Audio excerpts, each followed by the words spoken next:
Hello everyone, welcome to Edutap teaching परीक्षा। और first of all good morning, क्योंकि मैं सुबह के टाइम पे रिकॉर्ड कर रही हूँ ये लेक्चर। और जब तक आप ये लेक्चर सुनेंगे तब तक रात हो चुकी होगी, तो गुड नाइट भी अभी से। ओके जी। Basically first of all I am really sorry अगर कोई नॉइस आपको सुनाई देती है, क्योंकि ज़्यादातर मैं अपना लेक्चर हमेशा रात को जो है रिकॉर्ड करती हूँ। सिंस कल संडे था तो मुझे ऑफ चाहिए था, मैंने कोई काम नहीं किया कल, तो मैंने सोचा आज सुबह सुबह उठ के मैं रिकॉर्ड कर लूँगी लेक्चर। तो अगर कोई भी थोड़ी बहुत नॉइस आए तो कष्ट के लिए खेद है, माफ़ कीजिएगा।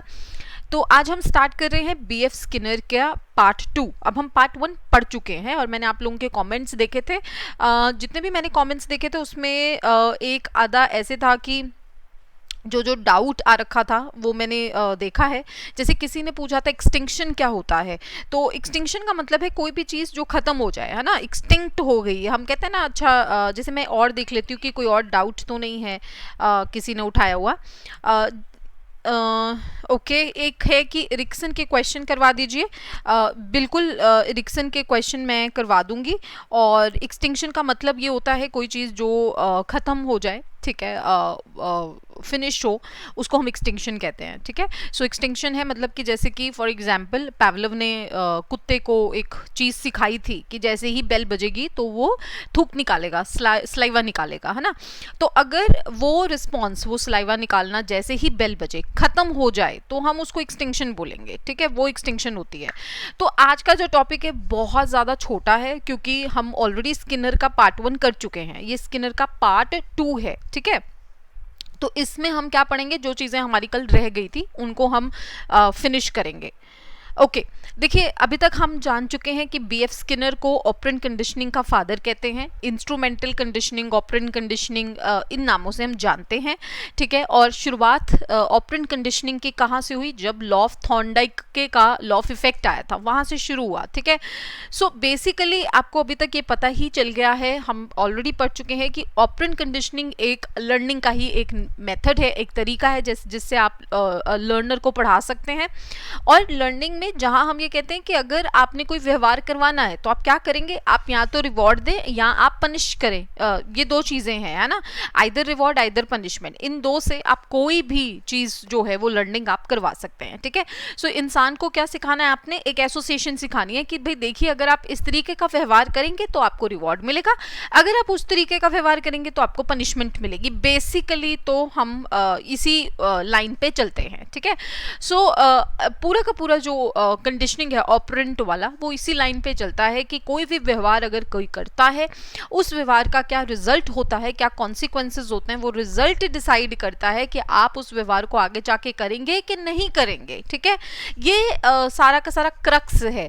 तो एग्जाम के पॉइंट ऑफ व्यू से प्लीज इस बात को जान लीजिए, इस बात को अपने दिमाग में बिठा लीजिए कि ऑपरेंट कंडीशनिंग जहां पे भी कहीं आएगा, it is always an association between behaviour, action, behaviour उसे कुछ भी कह ले, एंड रिजल्ट और कॉन्सिक्वेंसेस। ठीक है, तो जब भी किसी ऑप्शन में लिखा होगा कि जो ऑपरेंट कंडीशनिंग है वो एसोसिएशन है दो चीजों की, स्टिमुलस और रिस्पॉन्स की, तो वो गलत होगा। वहां पे रिस्पॉन्स और कॉन्सिक्वेंस होना चाहिए कि आपने क्या रिस्पॉन्स किया, आपने क्या प्रतिक्रिया की, आपने क्या बिहेवियर किया और उस पर क्या रिजल्ट आया। आप समझ रहे हैं। तो जब हम स्टिमुलस रिस्पॉन्स की बात करते हैं, ये बेसिकली हम क्लासिकल कंडीशनिंग की बात कर रहे हैं, वो इंटायरली डिफरेंट चीज है, उसको हम बाद में पढ़ेंगे। यहाँ पे हम सिर्फ बात कर रहे हैं कि कोई भी व्यवहार किया और उसका क्या रिजल्ट या कॉन्सिक्वेंस निकल के आया, वो डिसाइड करता है कि क्या आप उस व्यवहार को आगे करेंगे कि नहीं करेंगे। ठीक है, आप देख रहे हैं, तो आपने ये बात अपने दिमाग में बिठा देनी है। आगे चलते हैं। अब है रीइंफोर्समेंट क्या होता है। देखिए मैंने आपको पिछली क्लास में भी रीइंफोर्समेंट के बारे में बताया था कि जो रीइंफोर्समेंट है उस टर्म का बहुत ज़्यादा इस्तेमाल ऑपरेंट कंडीशनिंग में किया जाता है। कोई भी चीज़, रीइंफोर्समेंट होता है कोई भी चीज़ जिससे कोई रिस्पॉन्स होने के चांसेस बढ़ जाते हैं कि वो रिस्पॉन्स होगा ही होगा, उसको हम रीइंफोर्समेंट कहते हैं। फॉर एग्जाम्पल, मैंने किसी को लेट्स से मोबाइल गिफ्ट किया, ठीक है, और उससे उसका मेरी तरफ प्यार बढ़ गया, तो ये उसके लिए रीइंफोर्समेंट है, क्योंकि मुझे पता था उसको मोबाइल अच्छा लगता, अगर मैं उसको मोबाइल जो है गिफ्ट करूंगी तो उसका प्यार मेरी तरफ उमड़ उमड़ के आएगा, है ना, मुझसे बहुत प्यार करने लगेंगे या लगेगी, व्हाटएवर इट इज, ठीक है। तो बेसिकली क्या है, रीइंफोर्समेंट है। तो कोई भी रीइंफोर्समेंट का सिंपल भाषा में मतलब ये है, कोई भी एक ऐसी चीज जिससे आपका रिस्पॉन्स देने का चांस बढ़ जाता है, मतलब वो चीज अगर मिलेगी तो आप बार बार वही रिस्पॉन्स देंगे, ठीक है। ओके, अब देखिए मैं हर बार तो मोबाइल लेके नहीं दे सकती, इतना तो ना तो मेरी सैलरी है और ना मैं इतना अफोर्ड कर सकती हूँ, लेकिन हाँ हम ये कर सकते हैं कि कोई भी, मतलब मैं आपको उदाहरण के तौर पे कह रही हूँ, ठीक है, कि अगर मैं बार बार किसी को एक मोबाइल गिफ्ट कर रही हूँ, मुझे पता है उसको मोबाइलों का बहुत शौक है, घड़ी का बहुत शौक है, तो मैं बार बार उसको घड़ी दे रही हूँ, तो आगे से वो उमड़ के प्यार वाला रिस्पॉन्स आएगा, ठीक है। अगर वो बार बार आ रहा है क्योंकि मुझे पता है वो उस इंसान को उस चीज की जरूरत है। रीइंफोर्समेंट में इस चीज का भी ख्याल रख लीजिएगा। ओहो, दिस बाल is irritating me, sorry. Reinforcement में इस चीज़ का भी ख्याल रख लीजिएगा कि उस इंसान को ज़रूरत होनी चाहिए ना उस चीज़ की, तो और उसके लिए इम्पोर्टेंस हो उसकी, तो अगर आप वो चीज़ देने से किसी का व्यवहार बार बार बढ़ता है, वो व्यवहार वो बार बार करता है, लाइक लेट्स से बच्चे के लिए रीइंफोर्समेंट क्या होती है, टॉफ़ी, चॉकलेट, जो उसको रोज़ नहीं मिलता। बच्चे के साथ भी है, अगर आप उसे रोज़ चॉकलेट भी देना स्टार्ट कर देंगे ना, एक टाइम के बाद वो भी खाना बंद कर देगा, उससे भी बोर हो जाएगा। Why chocolate is so reinforcing, क्योंकि वो रोज नहीं मिलती है, ठीक है। तो अगर आपने बच्चे से कोई काम करवाना है, ठीक है, सो उसको पता है कि अच्छा अगर पूरे हफ्ते अच्छा रहूंगा तो मम्मी पापा बाहर लेके जाएंगे संडे को, ठीक है, तो उसके लिए रोज काम वो अच्छा करेगा, क्योंकि उसको वो एक रीइंफोर्समेंट चाहिए। तो मतलब कोई भी चीज जिसको मिलने से आपके व्यवहार के चांसेस इंक्रीज होते हैं कि आप वो व्यवहार करेंगे, उसको हम रीइंफोर्समेंट कहते हैं, ठीक है। सो मैंने आपके एग्जांपल्स भी लिख दिए हैं, वो भी आप पढ़ लीजिएगा। ये मैंने आपको 4-5 एग्जांपल और दे दिए हैं, एक और एग्जांपल दे देती हूँ। लेट्स से मैं बच्चे को थैंक यू सिखाना चाहती हूँ, तो मुझे उसे थैंक यू सिखाना है, ठीक है, तो उसको मैंने रीइंफोर्स करना पड़ेगा ताकि वो थैंक यू बोले। सपोज किसी ने कोई चीज़ दी तो उसने बोला थैंक यू, तो आगे से रीइंफोर्समेंट आप देंगे ताकि वो बच्चा जो है वो थैंक यू करना सीख जाए, ठीक है। अब देखिए क्लासरूम में क्या होगा, क्लासरूम में आप बहुत तरीके के रीइंफोर्समेंट इस्तेमाल करते हैं, आप तारीफ करते हैं, प्रेस करते हैं बच्चे की, बच्चे को बहुत अच्छा लगता है। आपने देखा होगा छोटे बच्चे हमेशा घर आके बोलते हैं कि मेरी मैम ने आज मुझे स्टार दिया है, वो स्टार उनके लिए रीइंफोर्समेंट है। टॉफ़ी बनाई है, toffee is reinforcement for the child, या तारीफ की, सारी क्लास के सामने बोला कि शाबाश बहुत अच्छे बच्चे हो आप अपने ऊपर भी लगा के देखिए, हमारे साथ भी सेम चीज़ होती थी जब हम छोटे थे, तो हमें अच्छा लगता था जब टीचर स्टार लगाती थी या तारीफ करती थी पूरी क्लास के सामने, मॉनिटर बना देती थी क्योंकि आपने बहुत अच्छा परफॉर्म किया, तो मॉनिटर बनना अपने आप में एक बहुत बड़ी चीज़ मानी जाती थी, ठीक है। सो बहुत अच्छा लगता था। सो बेसिकली क्या है, इसी तरीके से आप कोई भी चीज़ यूज़ कर सकते हैं। क्लास में आप टोकन यूज़ कर सकते हैं, टोकन का कॉन्सेप्ट बहुत अच्छा है। अगर आपने बच्चे को कोई भी एक डिज़ायर्ड बिहेवियर करवाना है तो आप उसे टोकन्स दे सकते हैं और बाद में उस टोकन को वो एक्सचेंज कर सकता है अपनी फेवरेट चीज़ के साथ, ये होता है। इसी तरीके से आप कैंडीज दे सकते हैं, टॉफ़ियाँ, है ना, या आप उन्हें ज़्यादा प्ले टाइम दे दें कि आप थोड़ा आज क्योंकि आप बहुत अच्छी पढ़ाई की आपने, अब आप थोड़ा सा एक्स्ट्रा खेल लें, ठीक है, या आप टीवी देख सकते हैं आज। ऐसे कोई भी फन वाली एक्टिविटी आप एक क्लास में कर सकते हैं और ये सारी की सारी एक्टिविटी एक बच्चे के लिए रीइंफोर्समेंट का काम करती हैं। दो प्रकार के रीइंफोर्समेंट होते हैं, एक है प्राइमरी। अब देखो पहले प्राइमरी पढ़ लेते हैं। प्राइमरी रीइंफोर्समेंट होता है कोई भी एक ऐसा रीइंफोर्समेंट जिसमें कंडीशन की जरूरत नहीं है, मतलब उसके वो अनकंडीशनल है, उसको किसी के साथ जोड़ने की जरूरत नहीं, वो अपने आप में रीइंफोर्समेंट का काम करता है, नेचुरल है। जैसे फॉर एग्जाम्पल सोना, रोटी कपड़ा और मकान, सीधी सी बात है, बेसिक चीज़ें जो हैं वो खुद में अपने आप में रीइंफोर्समेंट है। खाना खुद में रीइंफोर्समेंट है, उसको आपको किसी के साथ कंडीशन लगाने की ज़रूरत नहीं है, वो चीज़ उसको लर्न करने के लिए आपको कुछ करवाने की ज़रूरत नहीं है, ठीक है। भूख जो है वो अपने आप में रीइंफोर्समेंट है, तो बेसिकली खाना रीइंफोर्समेंट है, इसी तरीके से सोना रीइंफोर्समेंट है, ठीक है। आप खुद सोचिए, देखिए जब हम नहीं सोते तो हमारा जो पूरा का पूरा जो मानसिक क्रिया है वो ही अजीब हुई होती है, ठीक है। Sleep is very very important और प्लीज़ मैक्सिमम सोया कीजिए, मैं आपको ये ज्ञान साथ में ही दे देती हूँ, ठीक है। When never you you know feel कि आप थोड़े टायर्ड हैं, थोड़ा सा नैप ले लीजिए, रेस्ट कीजिए, because sound sleep is very very important. अगर आप सोते हैं तो आप काम भी अच्छा कर पाते हैं, ठीक है। तो बेसिकली ये अपने आप में एक रीइंफोर्समेंट है। पानी अपने आप में एक रीइंफोर्समेंट है, उसको मेरे को कुछ सिखाने की ज़रूरत नहीं है, ठीक है। सो बेसिकली अब लेकिन इसमें भी इंपॉर्टेंट चीज़ क्या है कि देखिए, खाना अपने आप में एक रीइंफोर्समेंट है, लेकिन हर इंसान को एक प्रकार का खाना अच्छा नहीं लगेगा। किसी को किस तरीके का खाना अच्छा लगता है, किसी को किस तरीके का खाना अच्छा लगता है। हो सकता है किसी को पिज़्ज़ा बहुत रीइंफोर्सिंग लगे, और हो सकता है किसी को मोमोज बहुत रीइंफोर्सिंग लगे, ठीक है। फॉर एग्जाम्पल किसी को राजमा चावल बहुत अच्छे लगते हैं। अब मेरे जैसे इंसान को अगर आप राजमा चावल खिला रहे हैं एज अ रीइंफोर्समेंट, तो कोई फ़ायदा नहीं है, बिकॉज मैंने लाइफ में कभी राजमा नहीं खाए। तो बेसिकली क्या है कि आपने यहाँ पे क्या जो मेन पॉइंट है प्राइमरी रीइंफोर्समेंट में, कि आपने देखना है उस इंसान को कौन सा फूड पसंद है, वही फूड उसके लिए रिवॉर्डिंग होगा, दूसरा फूड उसके लिए रिवॉर्डिंग नहीं होगा। So this is very very important, okay.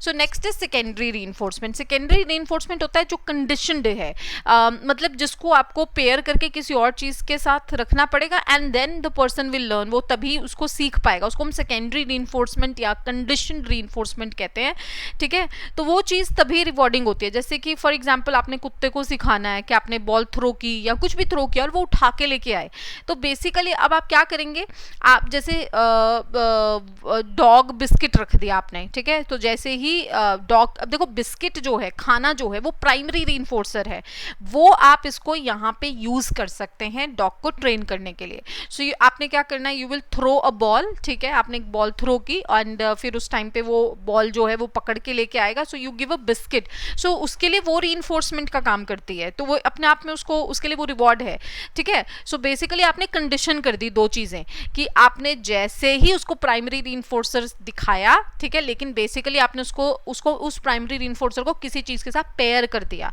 वो किसी और बॉल के साथ आप पेयर कर सकते हैं। इसी तरीके जैसे पावलोव ने बेल के साथ किया था कि बेल बजेगी तो आपको खाना मिलेगा, ठीक है। सो बेसिकली क्या है, आपने पहले एक बेल बजाई, फिर आपने बॉल फेंकी, जैसे ही उसने बॉल उठाई आपने उसको बिस्किट दे दिया। तो अब ये क्या है, आपने यहाँ पे एक प्राइमरी रीइंफोर्सर का भी इस्तेमाल किया, लेकिन आपने बेसिकली क्या किया है, सेकेंडरी रीइंफोर्समेंट की है, ठीक है। ओके अगर हम रियल लाइफ एग्जांपल्स देखें हमारे पॉजिटिव रीइंफोर्समेंट के, तो वो क्या है, देखिए सपोज आप एक ऑफिस में काम करते हैं, जैसे मैं आप इस समय एडिटैप के साथ काम करती हूँ, तो जब भी कोई अच्छा कमेंट आता है या कोई अच्छी मेल आती है, तो जो हमारे बॉस हैं या मेरे मेंटोर हैं, तो वो हमेशा एक हमारा जो ग्रुप है टीम का, उस पर वो डालते हैं वो मेल, है ना, और प्रेज करते हैं। तो वो अपने आप में एक पॉजिटिव रीइंफोर्समेंट है, प्रेज आना और या आप लोगों की मेल आना, तो बहुत अच्छा लगता है कि अच्छा आपकी मेहनत सफल हो रही है। लिटरली बहुत अच्छा लगता है, क्योंकि एक्चुअली में हम बहुत मेहनत करते हैं। सो बेसिकली क्या है, ये एग्जांपल ऑफ पॉजिटिव रीइंफोर्समेंट है, ऐसे हम पॉजिटिव रीइंफोर्समेंट कहते हैं। तो इसी तरीके से कोई सेल्समैन है, तो उसको अगर बोनस मिल जाए, ठीक है, तो उसके लिए वो पॉजिटिव रीइंफोर्समेंट है। इसी तरह से नेगेटिव रीइंफोर्समेंट है, आपका सर बहुत ज़्यादा दर्द हो रहा था, ठीक है, तो आपने एक पेन किलर, वैसे तो नेगेटिव ही है ना, आप कोई चीज़ ऐसे ले रहे हो विच इज़ नॉट गुड, है ना, तो लेकिन उससे आपका सर दर्द खत्म हो गया। तो कहने का मतलब क्या है, रीइंफोर्समेंट पॉजिटिव भी हो सकती है, नेगेटिव भी हो सकती है। पॉजिटिव का मैंने आपको एग्जांपल दे दिया है, इसी तरीके से नेगेटिव है। अब जो स्किनर है उसने दो तरीके के व्यवहार में फर्क करना सिखाया है। उन्होंने कहा एक रिस्पोंडेंट बिहेवियर होता है, एक ऑपरेंट बिहेवियर होता है। अब रिस्पोंडेंट बिहेवियर क्या है, एक ऐसा बिहेवियर जो अपने आप होता है, ऑटोमेटिकली होता है, रिफ्लेक्सिव है, मतलब अपने आप होगा, वो रिस्पोंडेंट बिहेवियर है। माने आपको सीखने की उसको जरूरत ही नहीं पड़ी। हम सब ने फॉर एग्जाम्पल लेट्स से जब कोई भी चीज़ गर्म लगती है और हम एकदम से अपना हाथ हटा लेते हैं, वो एक रिफ्लेक्स है, आपने उसको सीखा नहीं है, नेचुरली ऑटोमेटिकली आपके पास आया है। इसी तरीके से ऑपरेंट बिहेवियर होता है जो हमारे कंट्रोल के अंदर है। फॉर एग्जाम्पल वो हम कंट्रोल करके रखते हैं, एकदम से भी आ सकता है, लेकिन कैसे है कि हमारे कंट्रोल में, अगर हम चाहेंगे तो ही आएगा, राइट। फिर क्या होता है, ऑपरेंट बिहेवियर ही वो बिहेवियर है बेसिकली जिसको हम सिखा सकते हैं बाद में इंसान को, है ना, कि आपने ऐसे नहीं ऐसे बिहेव करना है, ठीक है। सो कई बार क्या होता है, हम कोई भी एक्शन लेते हैं, उसका जो कॉन्सिक्वेंसेज होते हैं, रिजल्ट होते हैं, वो बहुत ज़्यादा प्रभाव डालते हैं कि आप आगे करेंगे कि नहीं करेंगे, तो वो ऑपरेंट बिहेवियर है, ठीक है।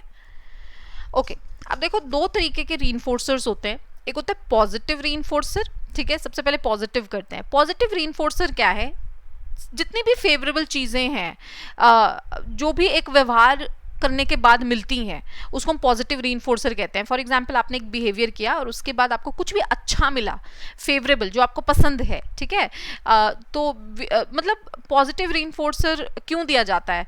ताकि आप और वैसा व्यवहार करें। आपको प्रेज मिलती है, आपने अच्छा काम किया, क्यों की जा रही है आपकी प्रेज? ताकि आप वो व्यवहार और करें, है ना। आपको रिवॉर्ड क्यों मिलता है? ताकि आप दोबारा उस व्यवहार को करते रहें, ठीक है। ओके जी। अब देखिए दूसरा है नेगेटिव रीइंफोर्सर। नेगेटिव रीइंफोर्सर का मतलब है जब कोई चीज़ आपको पसंद थी, कोई चीज़ आप बहुत अच्छी लगती थी, आपने वो दी, वो थी पॉजिटिव। अब अनफेवरेबल को हटा लेना, वो है नेगेटिव। है तो रीइंफोर्सर ही, लेकिन वो चीज़ अनफेवरेबल थी, मतलब वो चीज़ इंसान को पसंद नहीं थी और आपने उसको रिमूव कर लिया, ठीक है। सो जब भी आप क्या करते हैं, जो चीज़ अनप्लेजेंट है आप उसको हटा लेते हैं, ठीक है, वो बेसिकली नेगेटिव रीइंफोर्सर है। फॉर एग्जाम्पल अगर एक बच्चा जो है आप कहीं घुमाने से लेके जा रहे हैं और उसको मतलब वो रोता है बहुत ज़्यादा और आप उसे टॉफ़ी दे देते हैं, ठीक है। सो उससे क्या होगा, उसका जो रोना है वो एक अनप्लेजेंट चीज़ है, वो ख़त्म हो जाएगा, ठीक है। या मतलब जब भी कोई अनप्लेजेंट चीज़ को आप हटा लें, लेकिन इस केस में याद रखिएगा जब आप उसे टॉफ़ी दे रहे हैं और वो रोना बंद कर रहा है, वो आपके लिए नेगेटिव रीइंफोर्सर है, ठीक है, आप समझ रहे हैं। तो मतलब आपने क्या करना है, जैसे कि फॉर एग्जांपल आपने बच्चे को पनिशमेंट दी या आपने बच्चे की वीडियो गेम जो है क्योंकि उसके एग्जाम्स थे तो आपने वीडियो गेम हटा के रख ली, लेकिन एक दिन आपने देखा कि बच्चा बहुत अच्छे से पढ़ाई कर रहा है, पूरी डेडिकेशन से पढ़ाई कर रहा है, पूरा अपना 100% दे रहा है उस चीज़ में, तो आपने उसको वीडियो गेम दोबारा दे दी, तो क्या हुआ, नेगेटिव रीइंफोर्सर है। क्योंकि जब कोई चीज़ अनप्लेजेंट थी आपने उसको हटा लिया। अब अनप्लेजेंट क्या था, वीडियो गेम का ना होना बच्चे के लिए अनप्लेजेंट था, तो आपने उसको हटा दिया, मतलब कि अब आपने उसको वीडियो गेम दे दी। पहले नहीं थी वीडियो गेम, ना होना, कोई भी चीज़ जो आपको अच्छी लगती है उसका रिमूवल, अच्छी नहीं लगती सॉरी, अनप्लेजेंट है उसका रिमूवल, ठीक है, आपने उसको हटा दिया। तो कोई भी चीज़ जो अनप्लेजेंट है जब आप उसको रिमूव करते हैं वो नेगेटिव रीइंफोर्सर है। लेट्स से मैंने आपको बोल ही दिया कि बच्चे को आपने कभी वीडियो गेम नहीं दी थी, आपने हटाई थी, क्योंकि वीडियो गेम एक पॉजिटिव चीज़ है बच्चे के लिए, तो अगर आप उसे हटा देते हैं तो वो एक नेगेटिव रीइंफोर्सर का काम करेगा, ठीक है। Okay, let's say what would cause a person or animal to stop engaging in previously conditioned behavior। ये मैं ऑलरेडी आपको बता चुकी हूँ, पर आज मैं अच्छे से बताऊंगी कि बेसिकली अगर आपने कोई एक बिहेवियर बच्चे को सिखाया है और वो करना बंद कर देता है, ठीक है, तो क्यों होता है ऐसा, उसको हम क्या कहते हैं? तो किसी ने पूछा भी था डाउट, एक्सटिंक्शन कहते हैं आप उसे। एक्सटिंक्शन का मतलब है जो रिस्पॉन्स आपने एक इंसान को सिखाया, जो रिस्पॉन्स आपने कंडीशन किया था, आपने उस रिस्पॉन्स को धीरे धीरे वीक हो गया वो रिस्पॉन्स, ठीक है, और उससे क्या होगा, आपका फिर धीरे धीरे रिस्पॉन्स चला जाएगा, ठीक है, वीक हुआ और धीरे धीरे वो डिक्रीज हो जाएगा, डिसअपीयर हो जाएगा। तो इसका मतलब है कि जो चीज़ मैंने सिखाई थी वो खत्म हो गई। लेट्स से जैसे पावलोव के उस एग्जाम्पल में जैसे ही बेल बजती थी तो डॉग्स थूक निकालता है, स्लाइवा निकालता है, लेकिन जब क्योंकि हमने उसे सिखा दिया था कि बेल के बाद फूड आता है, लेकिन आफ्टर लेट्स से 15 दिन 20 दिन सिर्फ बेल बजाई और कोई खाना नहीं आया, तो डॉग ने ये चीज़ लर्न कर ली कि बेल तो बजती है लेकिन अब कोई खाना नहीं आता है, सिर्फ बेल बज रही है, तो वो जो स्लाइवेट वाला रिस्पॉन्स है, जो थूक निकालने वाला रिस्पॉन्स है, वो देना बंद कर देगा, उसको हम एक्सटिंक्शन कहते हैं। फॉर एग्जाम्पल सेम मैंने डॉग को सिट सिखाना है, ठीक है, तो जब भी मैं उसे सिट बोलती थी मैं उसे एक बिस्किट देती थी, तो अगर मैं अब सिर्फ सिट सिट सिट बोलती रहूं, नो बिस्किट, तो वो उसके बाद वो रिस्पॉन्स देना बंद कर देगा, वो सिट करना यानी बैठना बंद कर देगा, रिस्पॉन्स धीरे धीरे वीक हो गया और उसके बाद डिसअपीयर हो जाएगा। ओके, इस एक चीज़ और, क्या आपको लगता है कि ये जो हमारा जो कंडीशन रिस्पॉन्स है वो चला गया है, तो ये एक्चुअली में जो चला गया है ये कभी वापस नहीं आएगा? ऐसा नहीं है, वो वापस आ सकता है, जैसे हम स्पॉन्टेनियस रिकवरी कहते हैं। स्पॉन्टेनियस क्या है? एकदम, रिकवरी क्या? वापस आना। देखिए एकदम से जब आपने कोई रिस्पॉन्स सिखाया और वो एक्सटिंक्ट हो गया, पहले ख़त्म हो गया, लेकिन बाद में अगर आप इंसान को सेम सिचुएशन में डालेंगे तो वो रिस्पॉन्स एकदम से आ जाएगा। मतलब कि जब हम बार बार बेल बजा रहे थे और फूड नहीं दे रहे थे तो ऑब्वियसली उसका स्लाइवा वाला रिस्पॉन्स चला गया। अब जैसे ही आप बेल बजाएंगे वो दोबारा से स्लाइवा और फूड देंगे ना, तो स्लाइवा वाला रिस्पॉन्स वापस आ जाएगा। माने कि उस सिचुएशन में अगर आप दोबारा से एनिमल को डालेंगे तो जो रिस्पॉन्स खत्म हो चुका है that response will come again, ठीक है। और स्किनर ने इसी के लिए रीइंफोर्समेंट के शेड्यूल डाले थे, आपको पता ही है, हम पढ़ चुके हैं ऑलरेडी कि पार्शियल शेड्यूल ऑफ रीइंफोर्समेंट है, जहां पे क्या होगा कि आप एक बिहेवियर को हर बार रीइंफोर्स नहीं करते। पार्शियल का मतलब यही होता है कभी कभी रीइंफोर्स करते हैं। उससे क्या होता है, जो एक्सटिंक्शन के चांसेस है वो कम हो जाते हैं, क्योंकि एक्सपेक्टेशन बनी रहती है ना कि शायद अब मिल जाएगा रीइंफोर्समेंट, अब आ जाएगा। ठीक है, तो एक चीज आपने यहाँ से याद रखनी कि स्पॉन्टेनियस रिकवरी क्या है। स्पॉन्टेनियस रिकवरी का मतलब है कि भाई जो रिस्पॉन्स खो गया था वो वापस आ सकता है एकदम सडनली, और उसके लिए आपको पहले कोई कंडीशनिंग करने की भी जरूरत नहीं होगी, क्योंकि वो आप जब सेम सिचुएशन में किसी को डालेंगे तो वो ऑटोमेटिकली वैसे रिएक्ट करेगा। ठीक है, तो स्किनर ने भी यही चीज देखी थी। चलिए, अब एक बहुत इंपॉर्टेंट कॉन्सेप्ट है जी, शेपिंग। सबसे पहले जो कॉन्सेप्ट ऑफ शेपिंग है, जिसको सबसे पहले डेवलप किया था, यूज किया था, वो बीएफ स्किनर जी थे। शेपिंग क्या है? शेपिंग का मतलब है, सपोज करो मैंने किसी इंसान को कोई एक बड़ा बिहेवियर सिखाना है, ठीक है, मैं बहुत सरल भाषा में बताऊंगी, तो मैं क्या करूंगी, उसको एक होता है गोल बिहेवियर कि मैं चाहती हूँ, लेट्स से मेरा गोल बिहेवियर ये है कि मैं चाहती हूँ कि मेरा बच्चा अपनी कबर्ड खुद साफ करे, अपना पूरा कमरा खुद साफ करे। ये बहुत बड़ा एक टारगेट है, ये छोटा नहीं है, बहुत बड़ा गोल है। लेकिन उस तक उसे पहुंचाने के लिए मैं, अगर वो छोटे छोटे काम करता है तो मैं उसको रीइंफोर्स करना शुरू कर दूंगी ताकि वो बड़ा वाला बिहेवियर तक पहुंच जाए।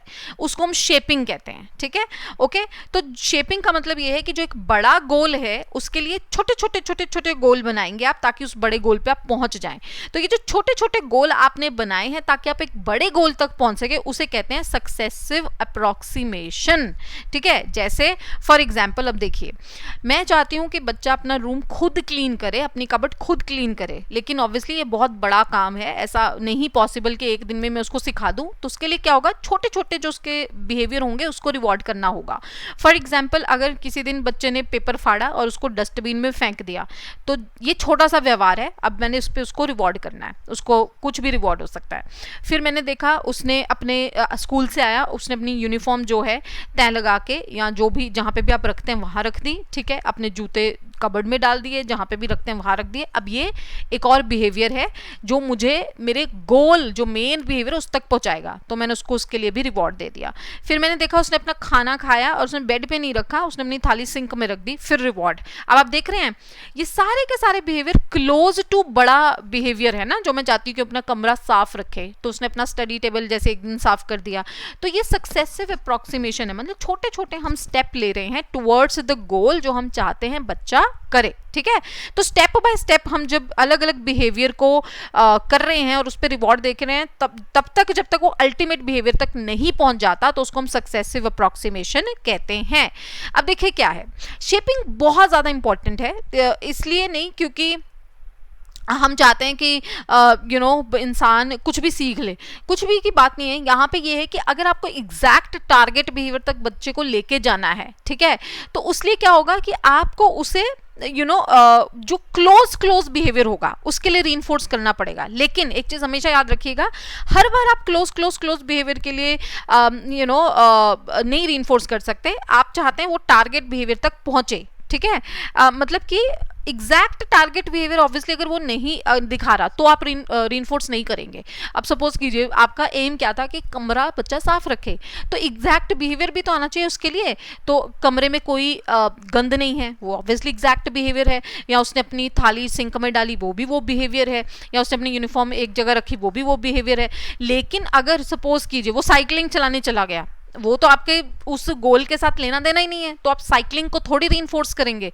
तो मेरे कहने का मतलब ये है, उसी बिहेवियर को रीइंफोर्स कीजिएगा जो आपके टारगेट बिहेवियर की तरफ आपको लेके जा रहा है, उसको शेपिंग कहते हैं। ठीक है, अब देखो शेपिंग में क्या क्या स्टेप्स इन्वॉल्व हैं, बस थोड़ा सा रह गया है, फिर हम इसको फिनिश करेंगे। फॉर एग्जांपल, आप किसी बड़े स्टार्टर को, मतलब सपोज लेट्स से मैं हूँ, अभी मैंने आज से पहले कुछ नहीं सीखा, मुझे फर्स्ट टाइम सिखा रहे हैं, ठीक है, तो कोई भी बिहेवियर जो बेसिकली थोड़ा सा भी टारगेट बिहेवियर के आसपास होगा, थोड़ा सा भी आप उसे रीइंफोर्स कर देंगे। वो ये भी हो सकता है कि लेट्स से उसने अपनी बुक उठा के ड्रॉर में डाल दी, या बुक उठा के बुक शेल्फ में डाल दी, छोटा सा बिहेवियर है, लेकिन वो भी आप शुरू कर रहे हैं, शुरुआत हो रही है, तो आप उसे रीइंफोर्स करेंगे। फिर क्या होगा, बिहेवियर जो ज्यादा क्लोज होगा टारगेट बिहेवियर के, उसको रीइंफोर्स करेंगे। ठीक है, अब आप प्रीवियस बिहेवियर को रीइंफोर्स नहीं करेंगे, शेल्फ में डाली हुई बुक को अब आप रीइंफोर्स नहीं करेंगे, उसके आगे उसने जो काम किया होगा उसको रीइंफोर्स करेंगे। आप उस बिहेवियर को रीइंफोर्स करते जाइए जो आपको लगता है कि ये मेन बिहेवियर जो आप सिखाना चाहते हैं उसके क्लोज लेके जा रहा है। बार बार जब आप उसे रीइंफोर्स करेंगे, जब तक वो अपने टारगेट बिहेवियर पे नहीं पहुंच जाता तो शेपिंग जो है वो हो जाएगी। ठीक है, जब एक बार टारगेट बिहेवियर तक इंसान पहुंच गया, फिर सिर्फ फाइनल बिहेवियर को ही आप रीइंफोर्स करेंगे। अब आप स्टेप्स को रीइंफोर्स नहीं करेंगे। अब जब वो पूरा कमरा साफ करेंगे सिर्फ तब रीइंफोर्समेंट देंगे, किताब उठा के यहाँ रख दी, कपड़े यहाँ रख दिए, अब तब रीइंफोर्समेंट नहीं करेंगे, वो बंद कर देंगे, क्योंकि हमें तो अल्टीमेटली उसको उस गोल बिहेवियर तक पहुंचाना है। तो जब वो, मुझे पता है वो पूरा कमरा साफ करने लग गए हैं, तो आपने सिर्फ तब रीइंफोर्समेंट देनी है। ऑपरेंट कंडीशनिंग का इस्तेमाल आप कहीं पे भी कर सकते हैं, आप अपनी लाइफ में कर सकते हैं, आप क्लासरूम में कर सकते हैं। आपने किसी के व्यवहार में चेंज लेके आना है, बदलाव लेके आना है एज अ टीचर, तो आप वहाँ पे इसको इस्तेमाल कर सकते हैं। आप पूरी क्लास में टीच करने के लिए, क्लासरूम को मैनेज करने के लिए इसका इस्तेमाल कर सकते हैं। एक प्रश्न था जो प्रीवियस ईयर मैंने देखा था, तो मुझे लगा हमें करना चाहिए ताकि आपको आइडिया आ जाए कि क्वेश्चन कैसे पूछे जाते हैं। प्रश्न है, the sudden reappearance of a response after period of extinction is known as. आपको ऑलरेडी बता चुकी हूँ कि एक्सटिंक्शन हो चुकी है, रिस्पॉन्स खत्म हो चुका है, लेकिन जब आप उस लर्नर को सेम सिचुएशन में दोबारा डालेंगे तो फिर से वही रिस्पॉन्स देना शुरू कर देगा जो खत्म हो चुका था। तो एकदम से जब वो रिस्पॉन्स आता है आप उसे क्या कहते हैं? बहुत आसान है, उसे आप स्पॉन्टेनियस रिकवरी कहते हैं। ठीक है जी, तो ऐसे ही प्रश्न क्वेश्चन जो हैं आपके एग्जाम में पूछे जाएंगे। ये छोटा सा टॉपिक था, मैं चाहती थी कि फिनिश हो जाए आज। ठीक है, इसके बाद आपको कोई भी डाउट होगा प्लीज़ कमेंट करके ज़रूर बता दीजिएगा। तो जो भी हम नेक्स्ट लेंगे लेक्चर, उसमें हम I will try to put. ठीक है, तो अब जिनका भी जो डाउट था एक्सटिंक्शन का, आई होप वो क्लियर हो गया हो। प्लीज़ ज़रूर बताइएगा कॉमेंट करके लिख के कि वो क्लियर हुआ है कि नहीं। So thank you so much for watching this video.